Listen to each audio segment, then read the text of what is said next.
Welcome to the Hockey Writers Blackhawks Banter, a weekly show with our top Chicago Blackhawks writing crew, bringing you the latest news, rumors, trades, player grades, game results, and much more.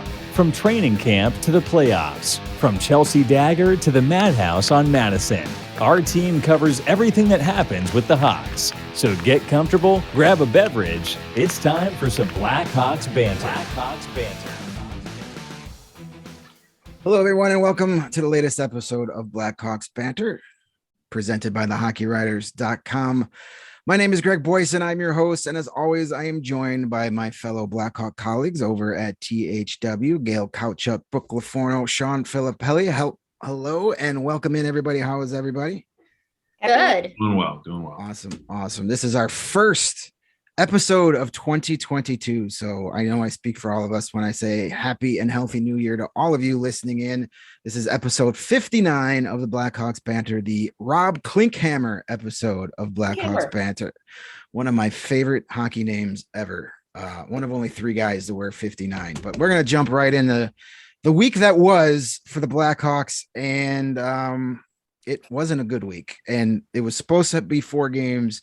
It was cut down to 2. And after watching those 2 games, we should be thankful it was only 2 games, a 6-1 shellacking at the Nashville Predators, a 5-1 loss at home to the Flames after it started off well, having to essentially play their Rockford IceHogs goaltenders, all the layoffs, all the excuses you want to make, but it still was just bad performances. So we're going to talk a little bit about that. And Brooke, we're going to start with you, and you wanted to address that the honeymoon is kind of over for Coach King. Is it not? You're a little disappointed in what you saw. What do you got for us?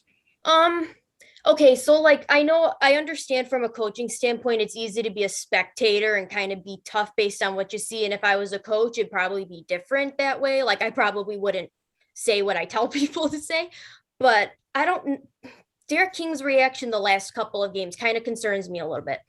After the Nashville game, he was like talking about, I liked our start, but we didn't bury our chances. And to me, when you lose 6-1, it's more than just we didn't bury our chances. That was just a bad effort all around. And it was like, okay, say that. Like start admitting, we talked about this before. This team is lacking accountability in a lot of different ways. So I didn't really kind of like the wishy-washy there. And then against Calgary, he was talking about kind of like, well, the team did not show up, or they just didn't show up the last couple games. They weren't ready to play. I'm like, well, you're the coach. That's your job to get these players ready. You guys were off for 2 weeks, and they had a lot of practices in between. Just not really happy with that. And I understand he also did line changes, taking out Ryan Carpenter. And who else was it? I'm missing someone. Mackenzie Entwistle. And stuff for like Curtis Gabriel. And I understand there's not much you can do. There's a lack of depth there, but it was kind of like doing a tomato for a tomato. I don't even know a saying for that. It's just the same thing. So sorry, I don't have an answer for that. But you know what? I wasn't happy with that. I felt like there was just a whole lack of accountability there. And I want to see more kind of emotion, more truth. And I feel like we're still not getting that from the Blackhawks coaching. He kind of starting to sound like Colleton. Yeah, I was going to say that. It sounds very Colleton-esque. Yeah, we're starting to see a lot of the old patterns again, which, I covered King for 3 years in Rockford, and he will get mad when the situation calls for it. But yeah, we're seeing a lot of the same bad habits, just in slightly different forms. There's more structure. There's better overall play, but we're still seeing a lot of the same problems we saw under Jeremy Colleton. So it's starting to make you think that maybe this roster structure is just not very good right now, which I think we all can agree on. A little bit more on that in a few minutes. But first, we're going to start with our resident goaltender. Sean, of course, wants to address the goaltending and possibly giving Colin Delia a chance to redeem himself. I do. And to be honest, I don't even do this on purpose, guys. I really don't. It just comes to me. So if one of us has to be that guy, I'll be that guy. I'm the rant guy. You're the goalie guy. Those are the roles we've been given. That's okay. I'll own it. Listen, it was about a year ago, actually, to the day, mid-January, Delia got into his first start for the 2020-21 season. And in a very similar way, he got lit up. So we obviously saw a similar pattern reformulate here where he did okay in the minors, then got called up as he should have and had a chance to play up here, but didn't really have a good showing. 7 shots, 3 goals 3 goals allowed, not good enough, obviously. Now, here's my problem, though, and I don't want to see this same pattern exist. Last season, it took the Hawks about 4 months to get him back into an NHL game. They can't let that happen again. If they want this guy to become a pro at any point in his tenure with this organization, they need to let him get back into game action sooner than later, or else they're just going to keep this pattern around. They need to change the pattern. Almost to what Brooks said, it's up to them from a coaching standpoint to affect change. And if they're going to keep repeating the same bad habits, they're going to keep having the same bad results. So for Delia's sake and for the franchise's sake, get him back up here somehow, some way, whenever it makes sense, obviously, but let him play. Don't wait 4 months. Don't let that happen again, because he came back and he had a much better showing when he was able to come back, and it was too far gone last season. It didn't help them at all. It helped him, which was great. He ended the season in a much better sense, I guess you can say, from a confidence standpoint, but it just wasn't good. It wasn't good all around. They can't wait that long anymore. They need to let him play again. They need to let him redeem himself much sooner than 4 months from now. For sure. And it just may be a case in the point where the organization might not think he's part of the future at this point. Obviously, Soderblom's come over and he's overtaken him, and they got Comesso coming. So maybe it's time for just a mutual parting of the ways and maybe let him try somewhere else. So I agree. I was going to, and that's a great point. And I think that's important to say too. If that is your plan, then get on with it, basically. Yeah. I think that might be where that's headed. Unfortunately for Delia, I like him. He's a good guy. I'm not sure he's an NHL starter, but maybe get a chance somewhere else where he gets a fresh start and see what happens best for both situations right now.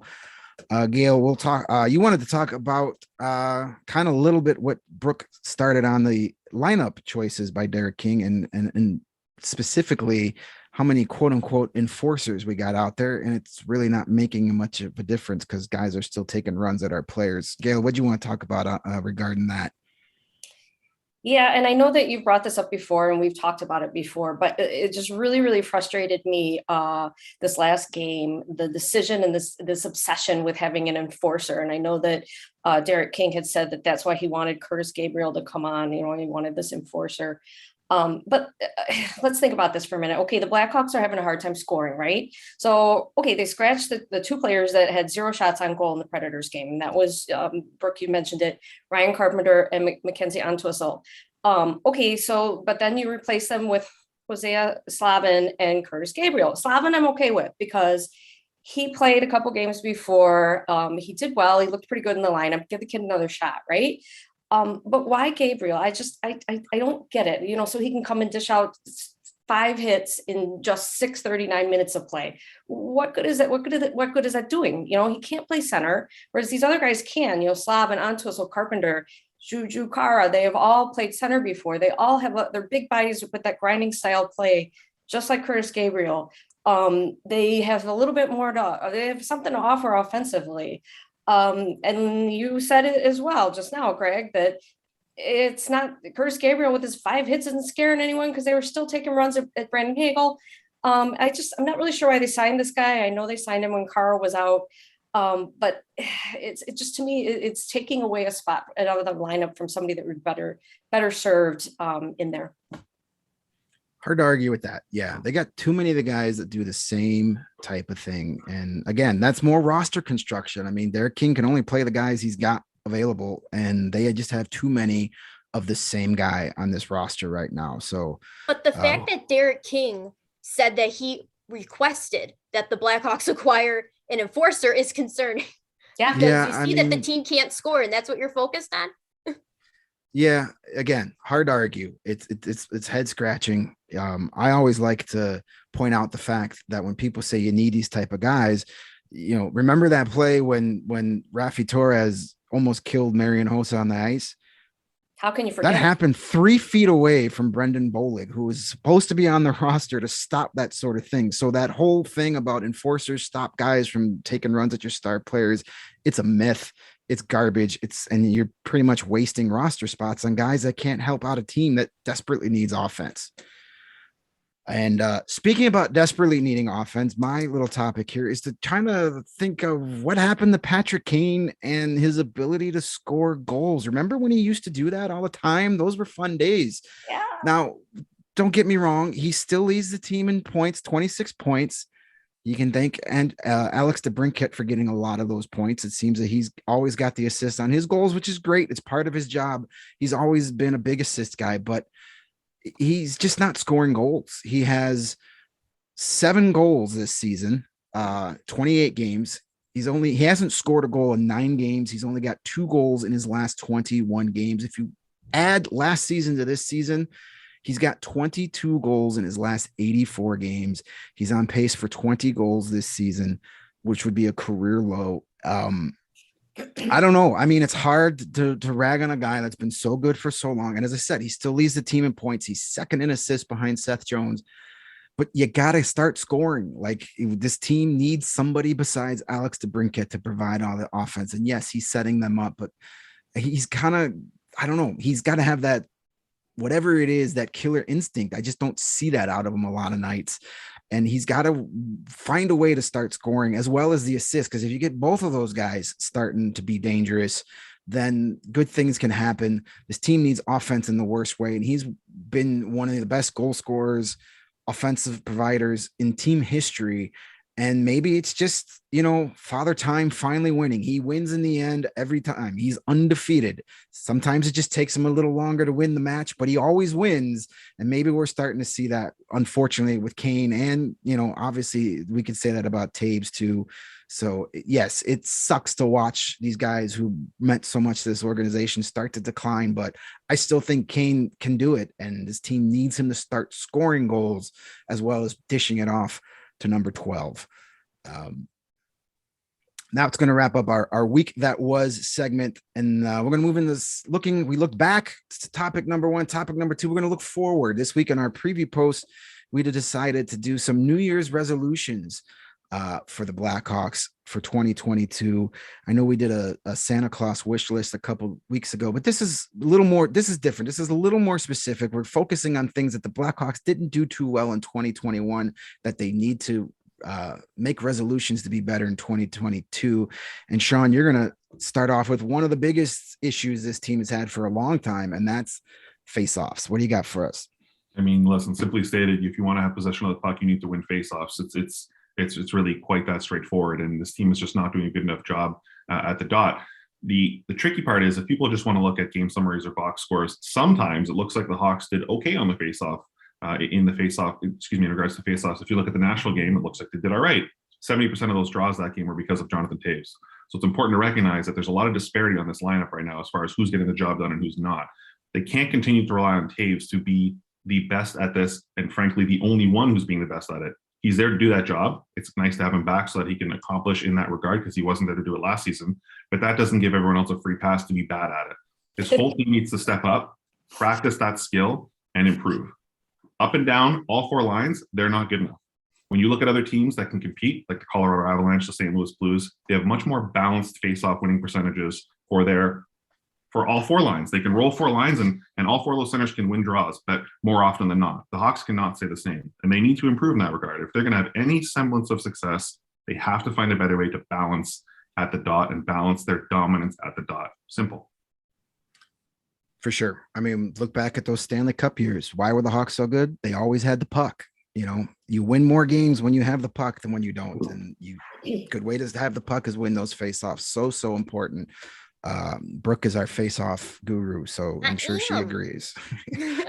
Gail, Let Sean take the reins for this one. Hey, it's a new year. We can divvy it out a little bit. Gail, you want the Blackhawks to have a resolution to get a winning streak, and of course that has to start with 1 game. So what are your thoughts on a winning streak?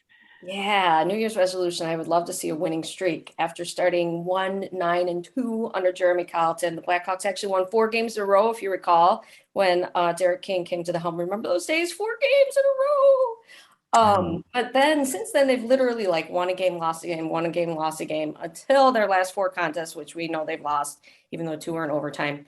But so for the new year, I just want to keep it simple. Let's win a game, right? Win a game. But then the goal should be to win the next game. Oh my gosh, 2 games in a row. That would be lovely. Start with that and then take it from there. Oh gosh, maybe it'll be 3 games, or, match the 4-game winning streak. I don't want to get too carried away. Maybe just a bunch of little mini streaks would be okay. But they really have not had this since that 4-game winning streak. And it's just been really, really frustrating. And I guess the whole point with that is that they're just lacking that consistency, and they're lacking that finish. and they can do good things in small stretches, but the Blackhawks just can't seem to string it together. And I think that if they won a few in a row, then that would help to build their confidence and the momentum moving forward. So a winning streak, let's get one started. I think we're going to all be on board with that. Brooke, you want to talk about the penalty kill, which has been hard to watch lately.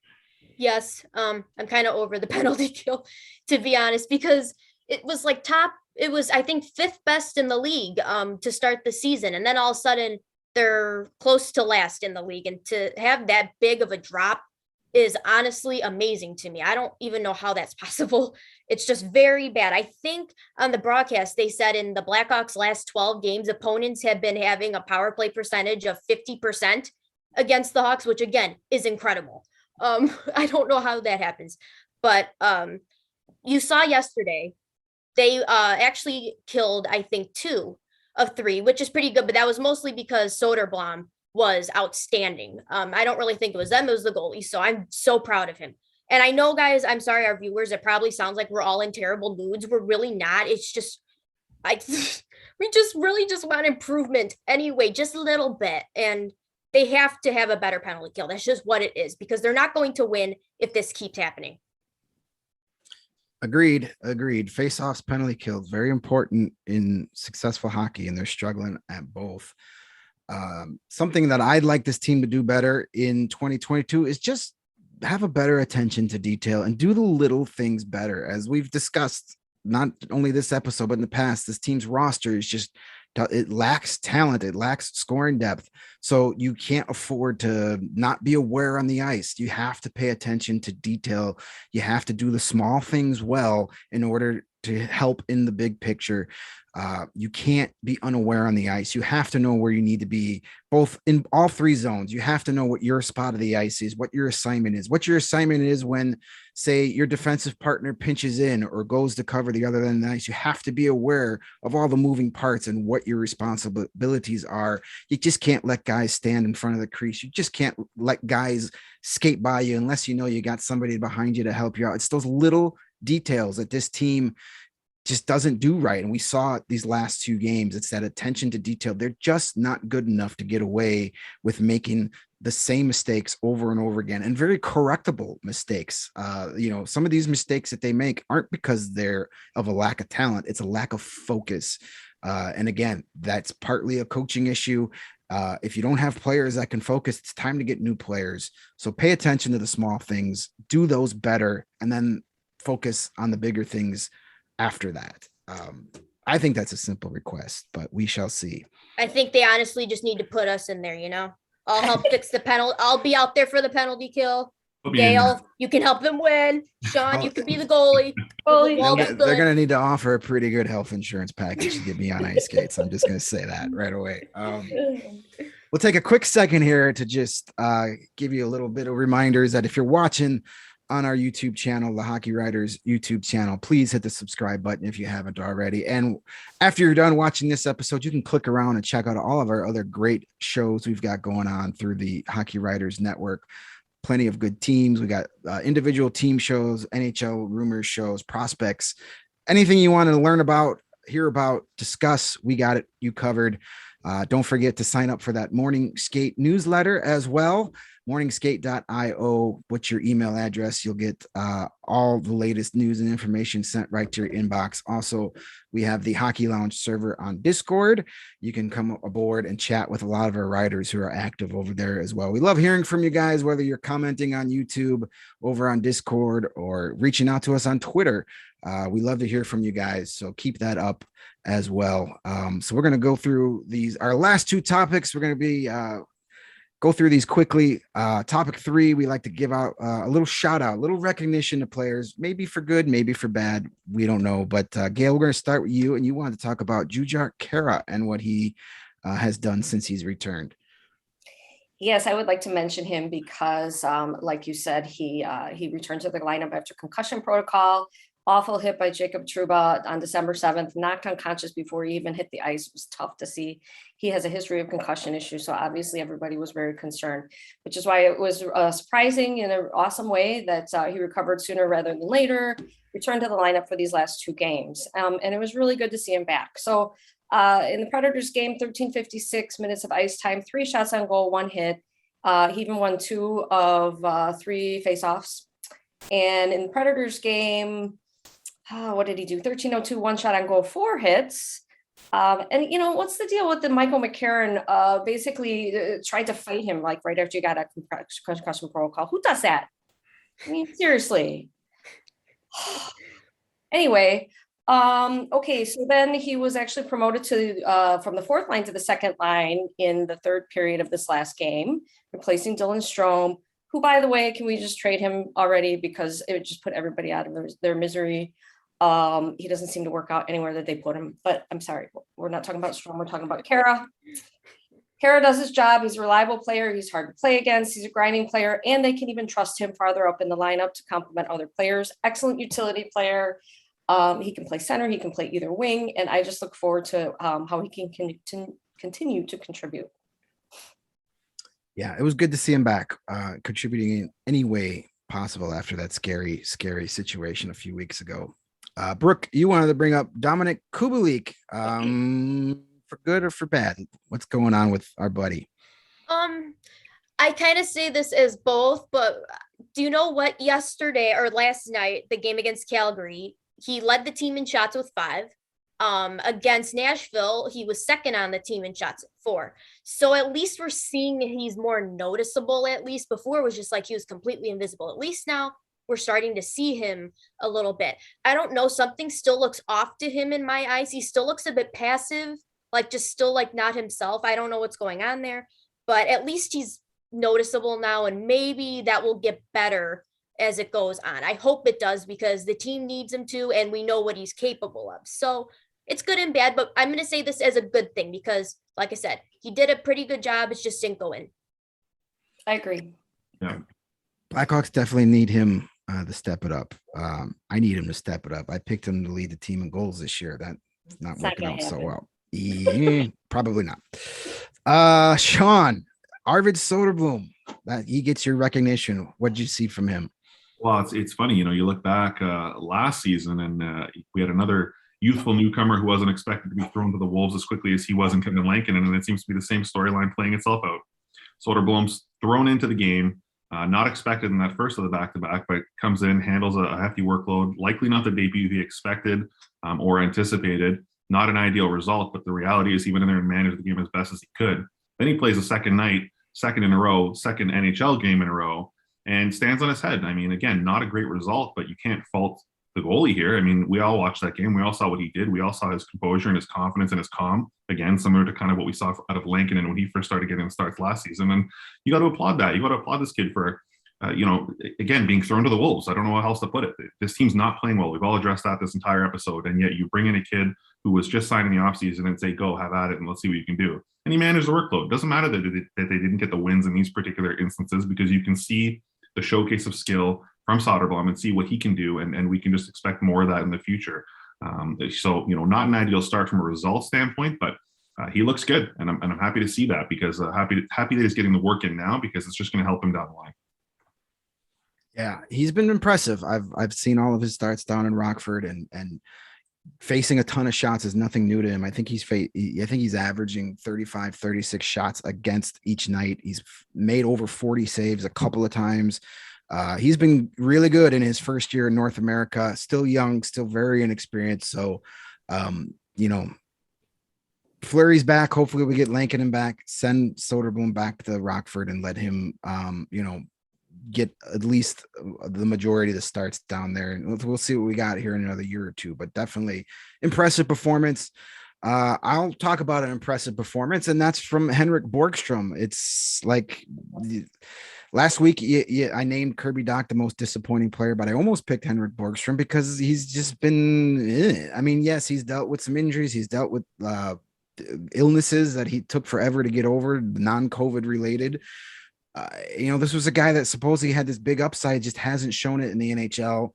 And he certainly hadn't shown it with the Blackhawks for the first few games. But this weekend, he got a chance to play between Patrick Kane and Alex DeBrincat. And you know what? He had his best 2 games of the season, especially Sunday night against Calgary. That was by far his best game, his most noticeable on the ice. Hawks only scored 2 goals over the weekend. He had an assist on both of them.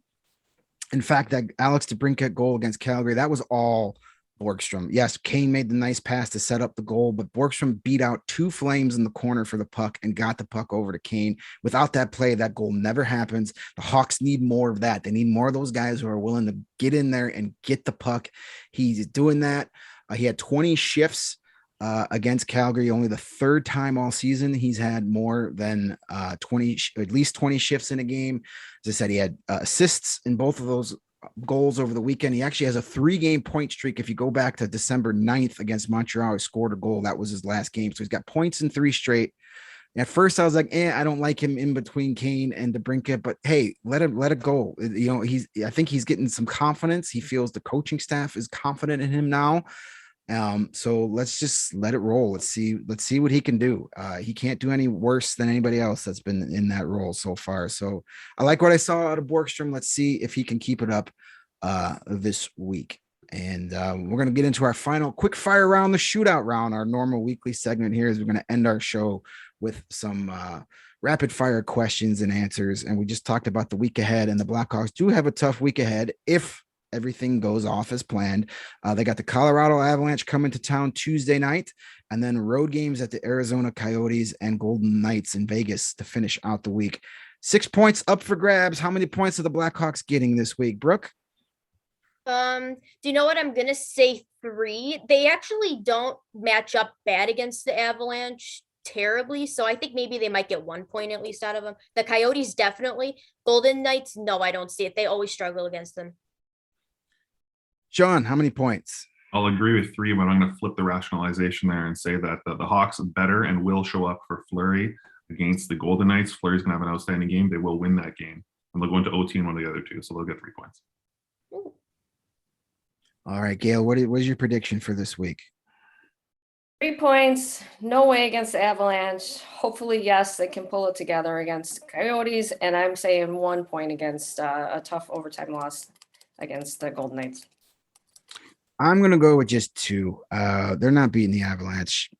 They better beat the Coyotes. And I know it's Fleury against Vegas and all that stuff, but Vegas has just been playing so well, and they've got a lot of their guys healthy again.